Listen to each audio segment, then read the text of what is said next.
I believe everyone knows what a butterfly looks like. As for a caterpillar, that is a given at us knowledge we all gained as toddlers. But what does the insect look like during its transition from childhood to adulthood, inside the chrysalis? The answer might not sit well with more sensitive readers. If you were to open the wrinkled cocoon in the middle of its transformation, you'd find a strange, jelly-like substance. There would be no recognizable body. Does the insect completely dissolve inside the chrysalis? And if so, how does it reconstruct itself?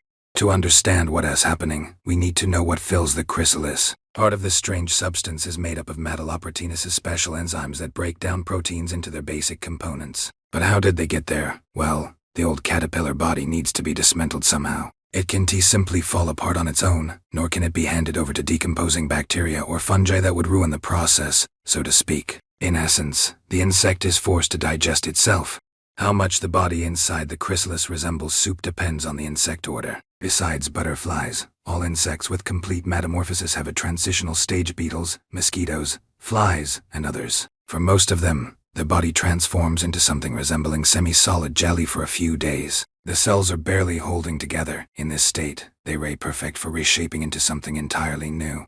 Let us take a caterpillar as an example. The cells that once formed its legs will stay in place but rearrange to become the limbs of the adult insect. The cells that made up its protective bristles, however, will break down the array necessary for butterflies. The nutrients from these discarded body parts will be invaluable to the growing organism. Meanwhile, some organs remain unchanged, like the foregut, hindgut, trachea, and excretory system.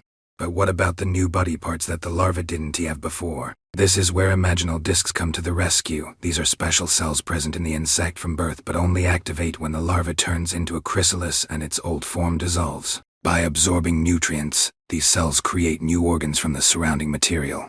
In many beetles and butterflies, imaginal discs contain the blueprint for developing wings and reproductive systems. In fruit flies, however, the entire adult body is encoded within these discs, like a matryoshka doll. The metamorphosis of fruit flies is the most destructive. Their bodies almost completely dissolve into a cellular soup. Following the blueprints of the imaginal discs, the new adult organism is reconstructed from the old building blocks of the larva. It turns out that among all living creatures, fruit flies are the true lucky ones. In a way, they get to celebrate 2 birthdays each year.